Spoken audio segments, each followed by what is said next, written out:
Pakita ko sa inyo ito. Ayan o. Sir, tama ba Ayan. MR to dun sa na-dismiss na petition for prohibition?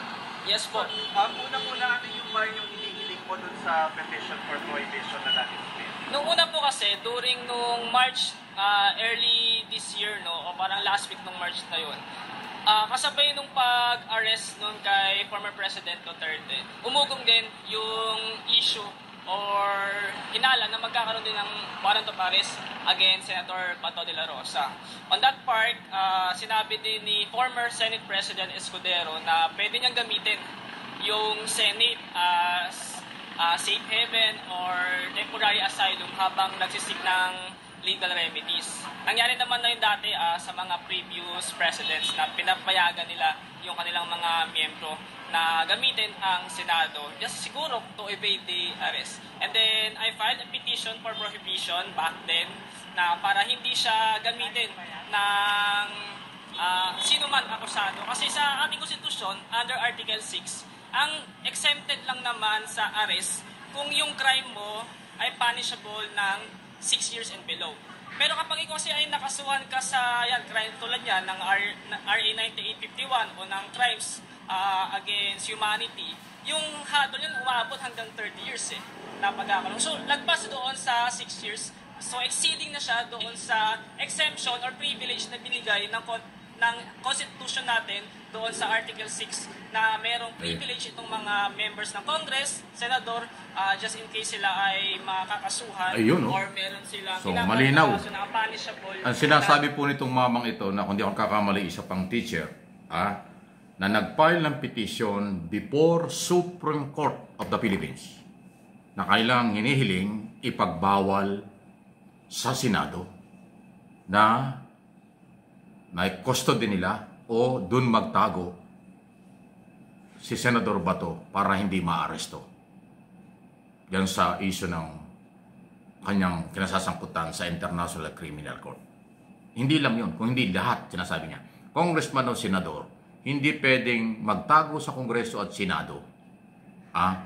Kapag kami mga warrant of arrest, allowed lang sila kapag yung ang kaso ay mas mababaw na may pagkakakulong na 6 na taon sa ilalim anya ng saligang batas.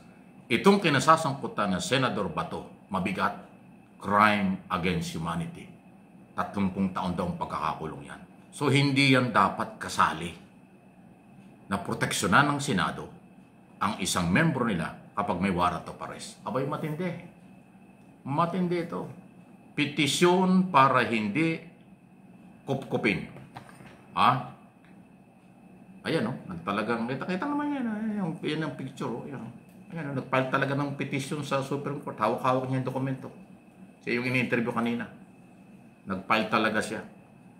Hinaharang niya yung panuntunan ng Senado na hindi nila papa-aresto sa loob ng Senado ang isang membro nila. Hindi pala tama yun sa kanyang paniniwala, kaya siya nagpetisyon. Hintayin natin kung ano ang magiging desisyon ng Supreme Court. So kung si Bato ay ayaw mag-surrender or magtatago, ay hindi pala niya pwedeng taguan ng Senado sa paniniwala nitong mamang ito na nagpunta ng Supreme Court. May limitasyon yung palang authority or sakop ng Senate President o ng Senado o Congressman para kupkupin pansamantala ang kanilang mga membro. Hindi pala pwede dito sa kasalukuyang kalagayan ng Senator Bato dahil mabigat ang kaparusahan ng kanyang kasong kinasasangkutan, crime against humanity, dyan sa ICC. So hindi pala panghahawakan. Pwedeng panghawakan na yung sinabi ni Senator Tito Soto na nagkasundo sila ng mga senador na temporary kung si Bato ay nasa loob ng Senado, hindi pwedeng arestuhin. Ayun, naku, may legal issue. So tama-tama, dinala sa Supreme Court ang issue. Yun naman talaga ang trabaho ng Korte Suprema. Ipaliwanag kung naaayon ba sa mga batas ang ginagawa ng Executive Department o ng mga legislator. Pag sinabi ng Supreme Court, legal yung gagawin ng Senado, kupkupin si Bato, ay wala tayong magagawa. Pero pag sinabi ng Supreme Court, base dyan sa petisyon na yan, madalit sabi, makumbinsi nitong petitioner ang Korte Suprema na ideklarang bawal yung gagawin ng Senado nakukupin ng isang mayroong warrant of arrest o maging sa Kongreso, aba, walang pupuntahan si Bato. Hindi pwedeng bigyan ng proteksyon. Pero dahil petition ito at wala pang galaw ang Supreme Court, abangan natin kung ano mangyayari. Pero pansamantala, ano pong inyong masasabi sa isyong ito? Dinala sa Korte Suprema ang usapin kung dapat bang magtago or bigyan ng proteksyon ng Senado ang isang senador na mayroong warrant of arrest. Wow! Dahil dyan at related sa isyong ito, sa akin naman hong personal na opinion at paniniwala, ito pong warrant of arrest at pinahaharap si Bato katulad ni dating Pangulong Duterte sa International Criminal Court, ito yung proseso. Ito yung rule of law sa ICC at rule of law dito sa Pilipinas kasi batas ang pinaiiral, hindi sinusurkat.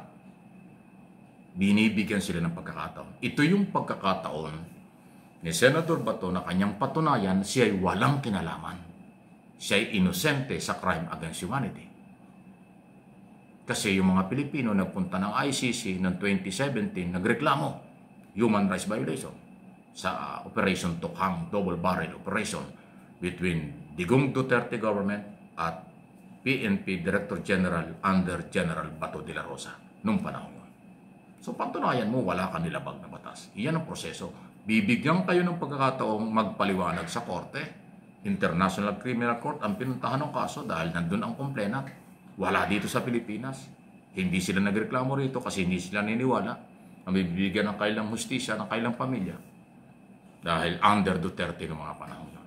So, ayun na lang. Good luck, Senador. Harapin mo sana ito. Ipaglaban mo yung sarili at didinggin ng ICC ang iyong karapatan kung kaya mong i-justify na wala kang kinalaman. Ganun po yun.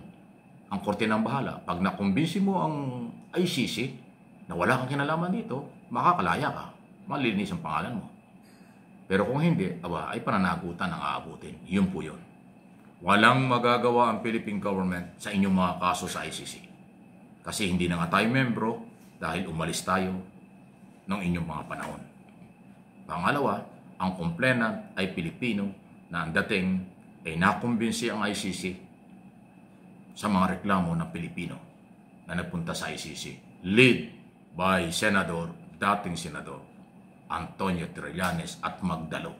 2017 yan. Member pa tayo ng ICC nung sila'y magreklamo. 2019 tayo umalis dyan dahil ayaw na ni Duterte na tayo member ng ICC. Kung anong dahilan, hindi natin alam.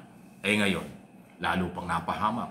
Kasi kung tayo pala ay member ng ICC, pwede proteksyonan ng Philippine government ang mga Pilipinong kinasuhan. Kaso wala na tayong pakialam dyan. Kasi umalis tayo Umalis ang Duterte administration as member ng ICC. Yan ang masalimuot na usapin. Good luck sa inyo. Justice for all. Justice for all victim. Justice para ho sa lahat ng akusado. Katarungan din ang hinahanap ni Duterte, ni Bato at iba pang co-accused sa napakabigat na kaso. Ano po yung masasabi niya? Mahirap talaga.